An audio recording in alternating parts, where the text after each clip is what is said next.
Part 1. The Arrival of Dave. Moving out on my own was supposed to be a fresh start. No more mom reminding me to clean my room or dad questioning my life choices. I found a small apartment in the city and thought, great, this is it, independence. Well, that independence came with one catch. I had to get a roommate to afford rent. Enter Dave. We met on moving day. Dave was tall, awkward, and carried a giant box labeled, "The Collection." Curious, I peeked inside and found what looked like the world's largest stash of expired condiments. Ketchup, mustard, mayo, hot sauce, all old enough to be antiques. "I'm a collector," Dave said proudly. "Expired condiments have character." I blinked. Was this a joke? Nope. Dead serious. That night, I couldn't sleep. I kept hearing pops and clinks from the kitchen. Turns out Dave was tasting the condiments like a wine sommelier, swirling them in his mouth and whispering about hidden notes of nostalgia. I decided to pretend I didn't see or hear any of it. The next day, the kitchen smelled weird, like vinegar and sadness. Dave was fermenting mustard and claimed the smell was an earthy aroma of adventure. I gagged discreetly. Dave showed me his condiment museum, a whole shelf dedicated to his expired treasures, arranged by year and flavor.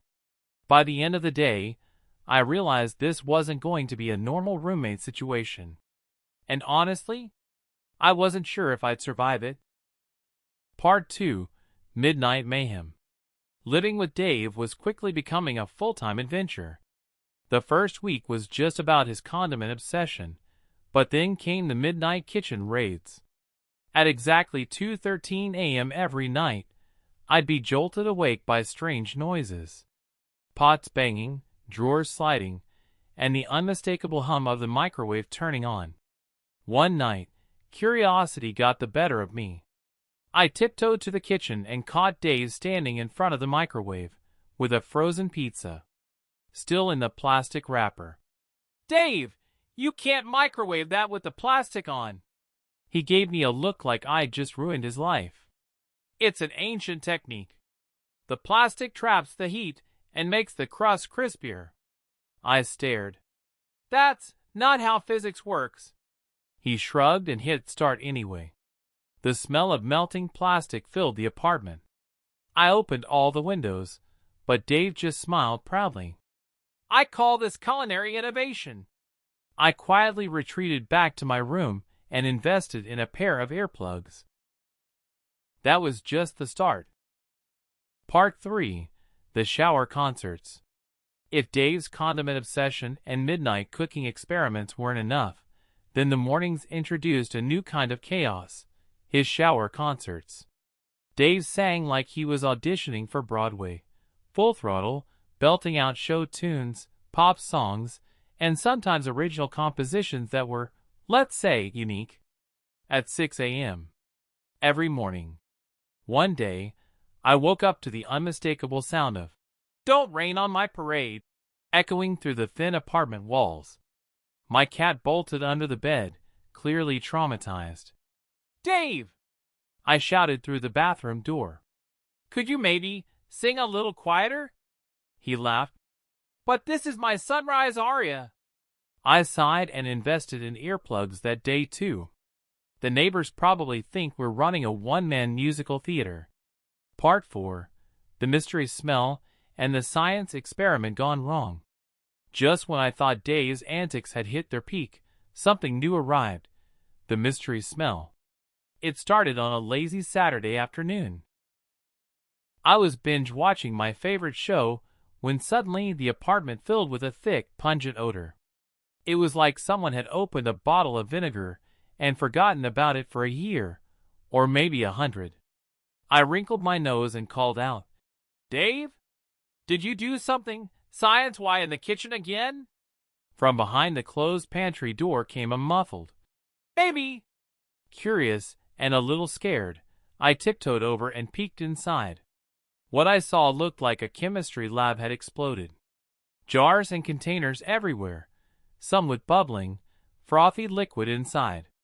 A strange greenish fog hovered over a jar on the counter.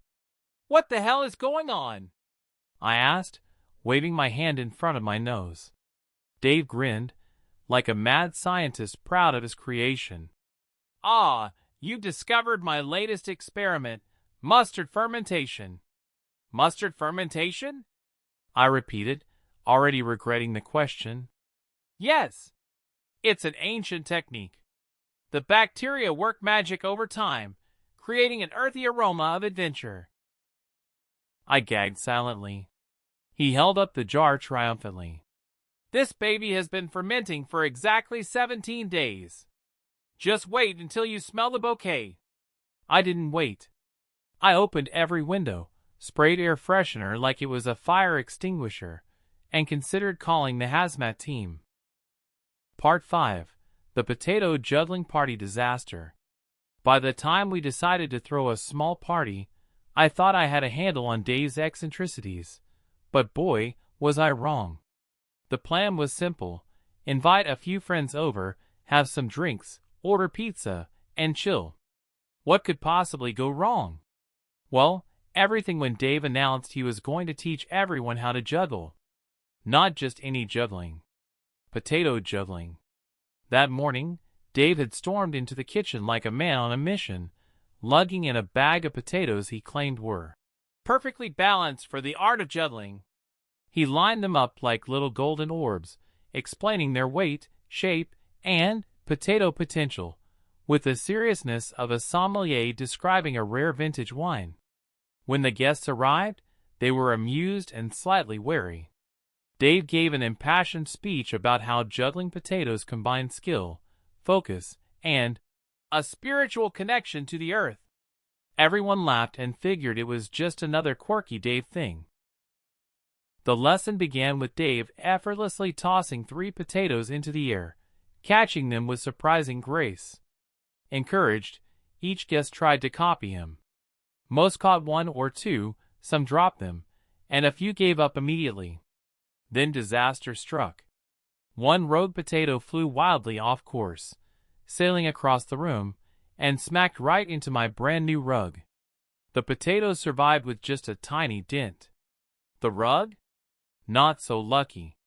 A brown, mushy stain blossomed where the potato hit. For a moment, everything froze. The room went quiet except for the faint squelch of the potato underfoot. "Oops," Dave muttered, cheeks reddening.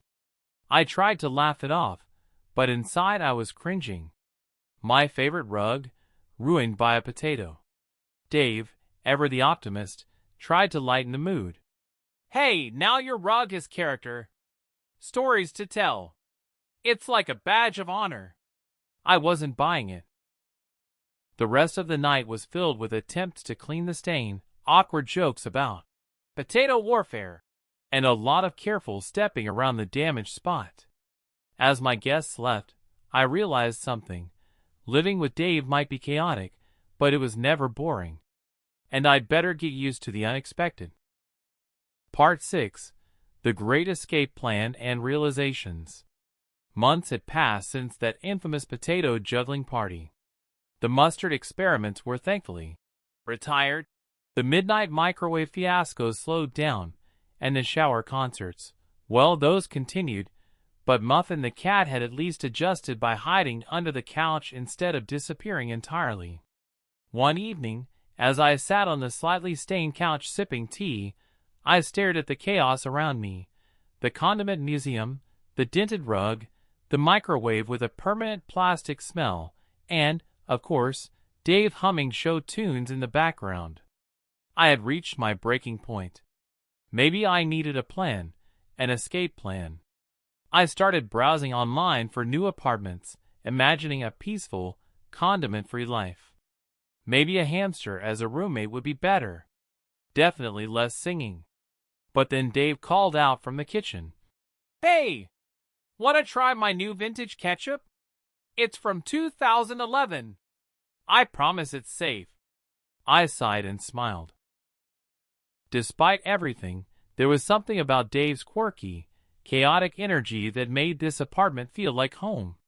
Sure, He was weird, loud, and sometimes smelled like a vinegar factory, but he was also kind, funny, and full of unexpected charm.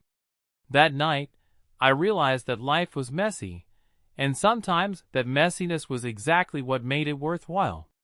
I put down my tea, walked over to Dave, and said, "All right, I'm in this for the long haul. But next time, maybe skip the fermentation experiments, okay?" Dave grinned. "Deal. But only if you promise to try the next condiment tasting." And so, the great roommate catastrophe continued, not perfect, but perfectly ours. Part 7. The Unexpected Friendship. Life with Dave had settled into a strange rhythm, part chaos, part comedy, all unpredictably entertaining. Despite all the weirdness, something unexpected happened. We started becoming friends. One lazy Sunday, I found Dave sitting on the couch, staring at a half-empty jar of expired mustard like it was a lost treasure. I sat beside him and asked, "Hey, why do you really collect these condiments?" He looked surprised I cared. "I guess it's not just about the condiments. It's about preserving memories.